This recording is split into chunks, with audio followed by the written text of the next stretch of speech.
رمضان المبارک کس لیے اللہ رب العزت نے ہمیں عطا کیا؟ کیا اللہ رب العزت کو ہمیں بھوکا پیاسا رکھنے میں خوشی ہوتی ہے؟ میں تیرا قرآن پا لیا، تیرا منہج سمجھ لیا، تیرا قرآن پڑھتا رہا، تیرے قرآن میں ڈوبتا رہا، مجھے دستور حیات بھی مل گیا، مجھے ایک پورا کریکولم بھی مل گیا، مگر اب میں اسے امپلیمنٹ کیسے کروں؟ فرمایا نہیں، ابھی قرآن تجھے سمجھ نہیں آئے گا، اس کے لیے تجھے میں الوہی انٹرنشپ پروگرام میں شامل کرنا چاہتا ہوں۔ مولا وہ انٹرنشپ پروگرام کیا ہے؟ مولا تیرے رمضان کو پانے کا کوئی ڈریس کوڈ بھی ہے؟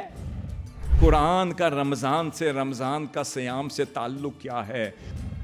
اور پھر ایک ایک آیت جب تجھ پر نازل ہوتی رہے گی تب پوچھوں گا، اے بندے اب بتا، لباس صوم کے بعد تجھے میرا بیان کیسا لگ رہا؟ میری جنت کیسی ہے؟ میرا شجر کیسا ہے؟ میرا حجر کیسا ہے؟ دسترخوان پر افطار کے لیے بیٹھا، اب بتا میری نعمتیں کیسی ہیں؟ اگر رمضان المبارک نہ ہو تو کیا آپ وقت پہ کھانا کھائیں گے؟